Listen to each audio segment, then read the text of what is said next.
And we're back with another episode of Before You Buy, that show where we give you some straight up gameplay and our first impressions of the latest games releasing. And today we're talking about Zombie Army 4 Dead War. Now, this game might sound super generic from the title, and I'll be honest, I'm completely guilty of not playing any of the other previous games in this series, which started out as a PC thing. But you should not immediately write this off because it sounds like some knockoff thing cashing in on the Call of Duty Zombies name. Oh no, it certainly is not. This game is from the developers Rebellion and is essentially a spin-off of the fantastically fun Sniper Elite series that I love. I have played those and I really like them. So I guess I'm a bit of a shoo-in for this game, but I can't compare it to the previous Zombie War games, so just know that jumping in. This footage, of course, doesn't really have spoilers because there's not much story and it was captured mostly on PC. The setup essentially is a mindless shooter. I don't mean it in a bad way though. I just mean you're shooting waves and waves and waves of zombies with an addictive hook to it.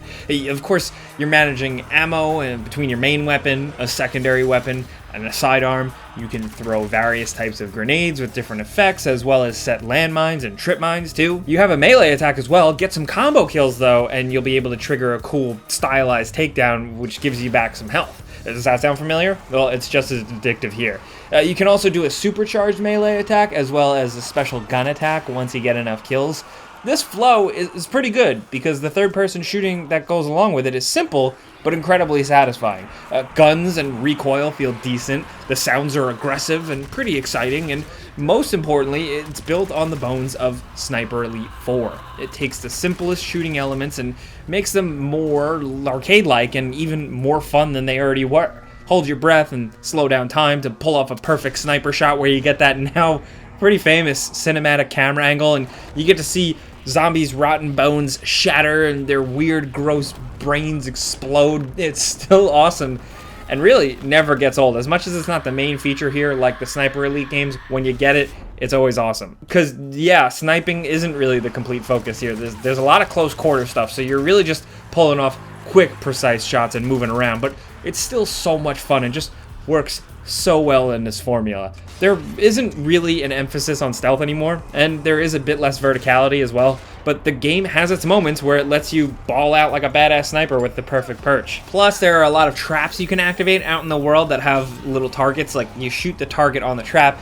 you might activate a funny lure that attracts zombies and explodes, or triggers something to drop and crush them, or, make a dead zombie shark flop around.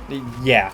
The game isn't afraid to be dumb and goofy in the best ways, especially because there are explosive barrels everywhere. It's like the game is very aware that it's a shooting game, but there's a lot of creativity that I really appreciated more than anything. Because otherwise, you're down in the trenches fighting off hordes of zombies and doing various tasks.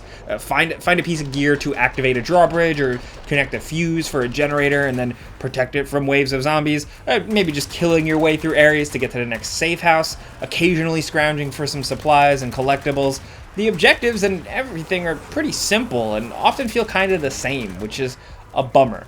This is, of course, the main campaign problem. There's other stuff which I'll get to, but this campaign that you play through, which is the main thing, has nice moments at least interspersed with just a lot of busy work killing.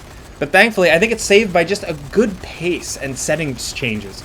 You're always moving forward, you're always picking up a new weapon, and you're always just encountering a cool new enemy type. But you're also squaring off against some crazy creative undead bosses, which I just kept playing because I was so excited to see what they could come up with next, Locations are also paced really well, like I said. Sometimes you're traveling through Venice on the water, sometimes you're hunkering down and setting a bunch of traps to defend a leftover band of soldiers, and you have a bunch of turrets and you can just hop on and have fun mowing everyone down. Sometimes you're saving a bridge, sometimes you're creeping through a jungle, or going in even further, creepier depths. Even though, despite they're definitely using some assets from Sniper Elite 4, a lot of the campaign takes place in Italian cities and villages, so come on, but still, it looks good, and it stays really interesting and doesn't really feel like a rehash. The game trickles out an okay amount of weapon upgrades and attack change-ups and emotes and skins and perks to make it feel like you're consistently leveling up and getting new things throughout. But, it's not super in-depth or anything. I still can't help but wish there was a little bit more to it because I'm just a progression nerd. because that and the fact that there isn't much of a story means the shooting is it, man. The rest, although it is there and it does keep you playing, it still feels a little barren. You know, it's like a low sodium version. Where the game is definitely going to shine, though, for some folks is the cooperative. So you can play through the campaign with friends or matchmake, as well as pretty solid Horde mode, too, which I always am a sucker for. Since, like, teamwork isn't really the most necessary thing here in the campaign, you're all just kind of, like, endlessly mowing down hordes of zombies.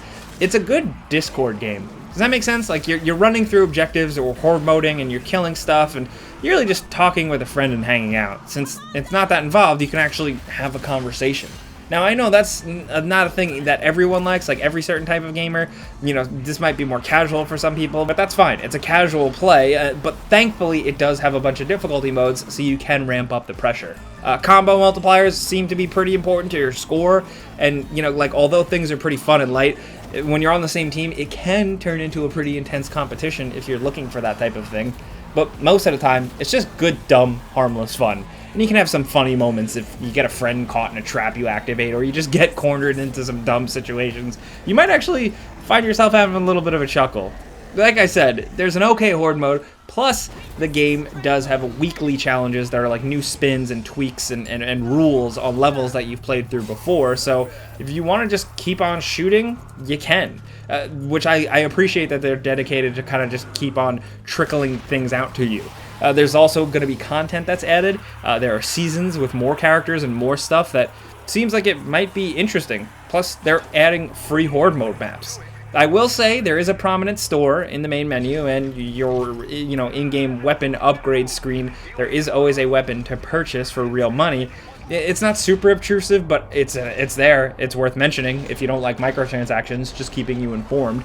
But the big question is, will this game have legs long-term? I don't know. You know, for some people, maybe, especially because the expansions do look exciting.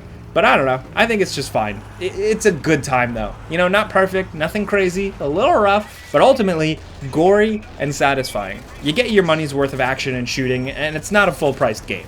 Don't immediately dismiss it. Don't write it off if you see it on a shelf somewhere. That's all I'm gonna say. But of course, that's a before you buy, guys. You know how this goes down by now. I give you some pros, some cons, and some personal opinion. And now I want to hear yours down in the comments. Do you enjoy shooting Nazi zombies in video games? Please tell me more. I know we've done it before, but do you appreciate when games kind of shake up the formula and make it interesting? I think the ways that they got creative here should be experienced, should be appreciated by folks, and I'd love to hear what you guys think. If you are watching early, this game does drop this week. We have been playing a review copy, but we'd love to know what you think, and clicking the like button, you know, if we did help you out, that's a good way to show you appreciated or enjoyed this video. And if you're new, consider subscribing and hitting that notification bell because we put out videos every single day. But hey, as always, thanks for watching, and we'll see you guys next time.